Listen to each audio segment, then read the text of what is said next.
بسم اللہ الرحمن الرحیم۔ السلام علیکم۔ ابرار رشید آپ کی خدمت میں حاضر ہے۔ سب سے پہلے تو آپ سے درخواست ہے کہ اگر ابھی تک آپ نے چینل کو سبسکرائب نہیں کیا تو اسے سبسکرائب کر لیں، جو بیل آئیکن ہے اس کو ضرور پریس کیجیے گا۔ آپ کا بہت بہت شکریہ۔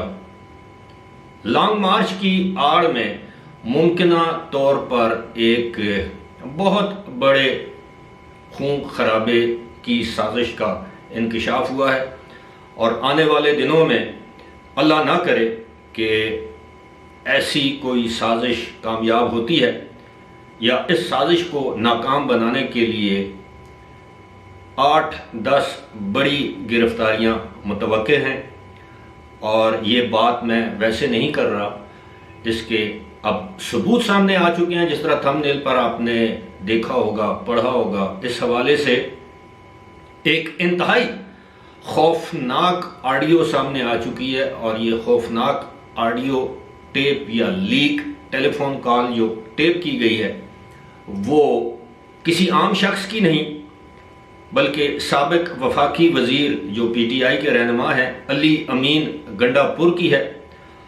اور علی امین گنڈا پور کے حوالے سے یہ بات اب کسی سے ڈھکی چھپی نہیں ہے کہ ان کا ایک ماضی ہے، اور متشدد ماضی ہے، لیکن اس ماضی میں ان کو کبھی روکا نہیں گیا، ٹوکا نہیں گیا۔ اب دیکھتے ہیں کہ کیا اب ان کو روک ٹوک ہوگی، ان کو گرفتار کیا جائے گا۔ اس حوالے سے سب سے پہلے تو آپ یہ آڈیو ٹیپ سنیے۔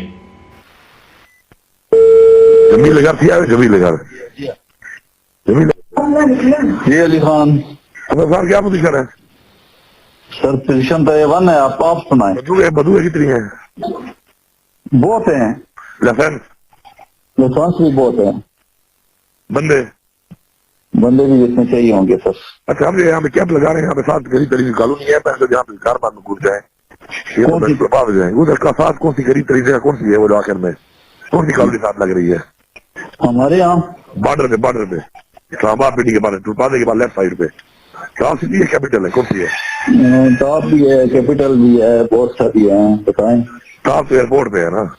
ٹاپ تو ایئرپورٹ والی سائڈ پہ نا۔ میں نے پورا نقشہ بھیجا تھا آپ کو، میں مجھے ملا ہوا ہے، وہ ملا ہوا ہے نقشہ۔ ہاں میں بندے اور سامان وہاں ریڈی رکھیں آپ۔ ٹھیک ہے سر، کوئی ایشو نہیں ہے۔ بس رابطے میں ہیں انشاءاللہ۔ یہ آڈیو ٹیپ آپ نے سنی، اور اس میں جو بظاہر آواز لگ رہی ہے یہ علی امین گنڈا پور کی ہے۔ وہ ایک شخص سے مخاطب ہیں، اس کو صدر کہہ کر بلا رہے ہیں، اور یقیناً وہ پی ٹی آئی کے کسی علاقے کا صدر ہوگا، لیکن ہمیں جو نام اپنے ذرائع سے معلوم ہوا ہے اس کا نام ارشد خان ہے۔ آپ ایک مرتبہ اور اس آڈیو کو سن لیں۔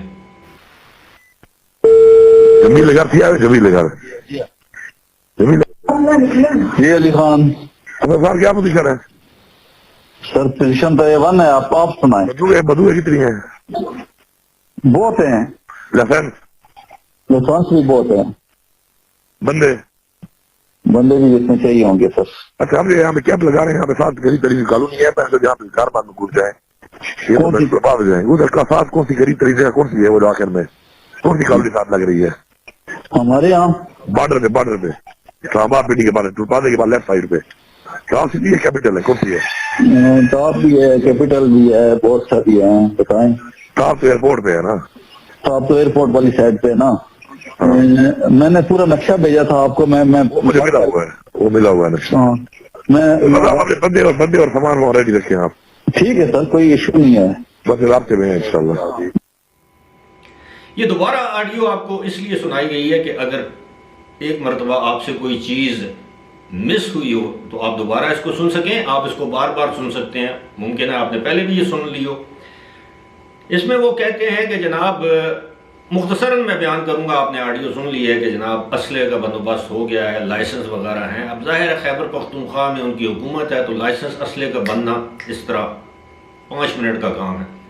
تو وہ ناجائز اسلحہ اکٹھا کیا گیا، اس کے لائسنس بنوائے گئے۔ وہ شخص کہتا ہے کہ جناب بندے بھی حاضر ہیں، اسلحہ بھی حاضر ہے۔ پھر وہ کہتے ہیں کہ جی اسلام آباد کے نواح میں آپ کو پتہ ہے کہ کیپٹل سٹی اور ٹاپ سٹی کے نام سے 2 ہاؤسنگ سوسائٹیز ہیں جو بالکل ایئرپورٹ سے متصل ہیں، جو لوگ اسلام آباد کے رہائشی ہیں ان کو تو پتہ ہوگا، لیکن جو نہیں ہیں، جو اسلام آباد کے محل وقوع کو نہیں، حدود عربے کو نہیں جانتے، میں ان کے لیے بتا رہا ہوں کہ یہ ایئرپورٹس سے متصل ہیں اور اسلام آباد کا جو ٹول پلازا ہے اس کے ساتھ ہیں، یعنی اسلام آباد کی انٹرنس پر ہیں، یعنی پنجاب اور اسلام آباد کی باؤنڈری پر ہیں۔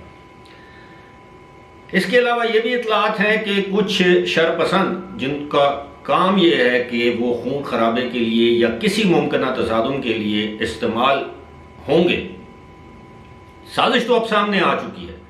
اب اس حوالے سے جو مرضی یہ کہیں کہ جی یہ علی امین کی آواز نہیں ہے، ریکارڈ کیوں کی گئی ہے، تو ظاہر ہے ہمارے اداروں کا کام ہے اس طرح کی گفتگو کو ریکارڈ کرنا، تاکہ کل بوقت ضرورت کسی بھی عدالت میں بطور ثبوت یہ گفتگو پیش کی جا سکے۔ مرگلہ کی پہاڑیاں، آپ کو پتہ ہے کہ مرگلہ کی جو بیک سائڈ ہے اس کے پیچھے خیبر پختونخوا ہے۔ آپ جو پیر سہاوا یا منال ریسٹورنٹ ہے اس سے آپ 2 کلومیٹر شمال کی طرف جائیں تو خیبر پختونخوا یعنی ضلع ہری پور کی حدود کا آغاز ہو جاتا ہے۔ اسی طرح آپ اگر مری والی سائڈ سے آئیں تو وہاں سے بھی آپ پنجاب کی حدود شروع ہو جاتی ہیں، اس جانب سے اتنا خطرہ نہیں ہے، لیکن دوسری جانب پنجاب ہے، تو دو طرف سے اس طرح کا منصوبہ بنایا گیا۔ ابھی تو ہم نے بات نہیں کی کہ شمالی علاقہ جات یعنی گلگت بلتستان سے کتنے جتھے، مسلح جتھے یہاں پر آ رہے ہیں، کیونکہ ان کو راستے میں کوئی روک ٹوک نہیں ہوگی کہ یہاں پر خیبر پختونخوا کی حکومت ہے۔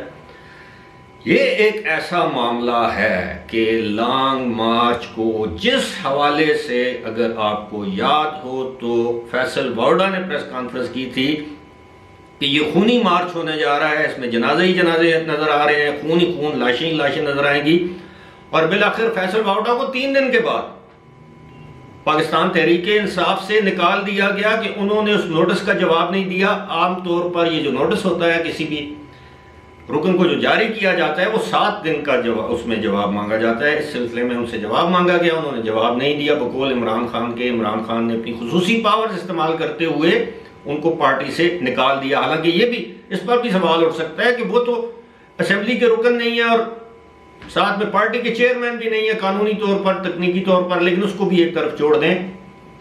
تو فیصل وارڈا نے اپنی پریس کانفرنس میں واضح طور پر یہ کہا تھا کہ انہیں معلوم ہے کہ آستین کے سانپ اس طرح کی گڑبڑ کریں گے جو کہ اس لانگ مارچ کو خونی لانگ مارچ بنانا چاہتے ہیں۔ اب اندازہ کیجئے کہ اب مجھے تو امید ہے، یقین ہونا چاہیے، مجھے تو امید ہے اور توقع ہے کہ فیصل وارڈا اب کھل کر سامنے آئیں گے، کیونکہ اب تو ان کو پارٹی سے نکال دیا گیا ہے، اس لیے کہ وہ امن کی بات کر رہے تھے۔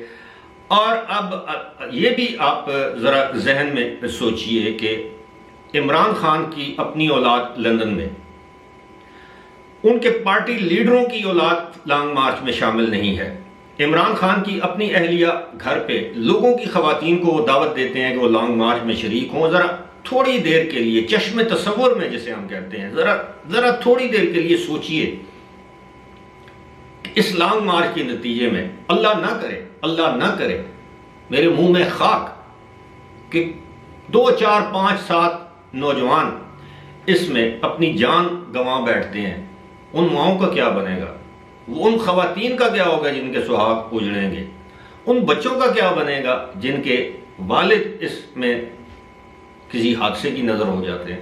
ذرا تھوڑی دیر کے لیے سوچیے، کیونکہ ان کا مطمع نظر ہی ہے کہ کسی نہ کسی طرح ہنگامہ آرائی ہو، خون خرابہ ہو اور کھیل ہاتھ سے نکل جائے۔ اگر اقتدار میرے پاس نہیں تو کسی اور کے پاس بھی نہ ہو، اور پھر اس کا نقصان کس کو ہوگا؟ سب سے زیادہ نقصان عمران خان کا ہوگا۔ عمران خان اس وقت آگ سے کھیل رہے ہیں۔ اب یقین کیجئے اقتدار کی ہوس میں یہ شخص اندھا ہو چکا ہے، اپنی ذات کے علاوہ اس کو کسی چیز کا کوئی احساس، دکھ یا ہوش نہیں۔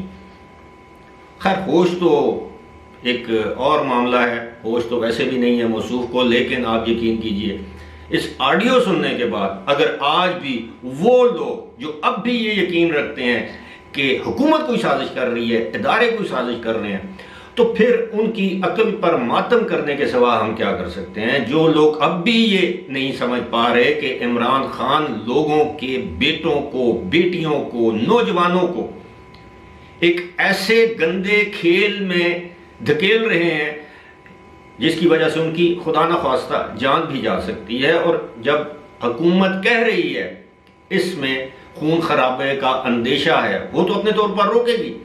میں نے بات کی تھی گرفتاریاں ہو سکتی ہیں، اور اب مرکز نے اور ان اداروں نے جن کے پاس اس سے زیادہ حساس رپورٹس ہیں یہ تہیہ کر لیا ہے کہ سب سے پہلے گرفتار کیا جائے گا علی امین گنڈا پور کو۔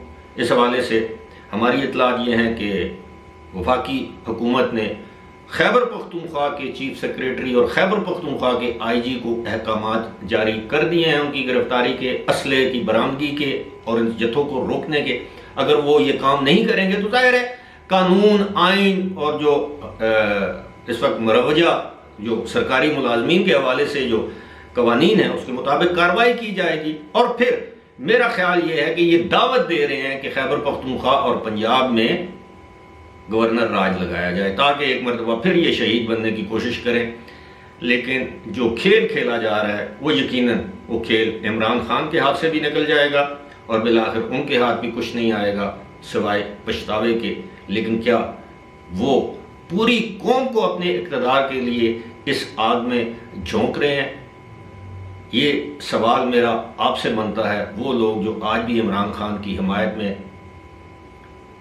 پاگل ہو چکے ہیں، اپنی عقل سے، سوجھ بوجھ، فہم و فراست سے کام نہیں لیتے، بلکہ ایک ایسے شخص کے ایک جھوٹے بیانیے پر لبیک کہہ رہے ہیں اور انہیں اندر سے پتہ ہے کہ یہ شخص جھوٹا ہے، لیکن اس کے باوجود اپنی جھوٹی انا، جس طرح ان کے لیڈر کی انا جھوٹی ہے اس طرح وہ اپنی جھوٹی اناؤں کی تسکین کے لیے اس گھناؤنے کھیل کا حصہ بن رہے ہیں۔ لیکن قوم اور تاریخ اس قسم کے کرداروں کو کبھی معاف نہیں کرے گی۔ وہ ہمیشہ ضمیر کے مجرم رہیں گے، وہ ہمیشہ اپنے ہی اندر شرمندگی، شرمشاری جب تک ان کی زندگی ہوگی وہ اس آگ میں جلتے رہیں گے۔ فی الحال مجھے دیجیے اجازت، خدا حافظ۔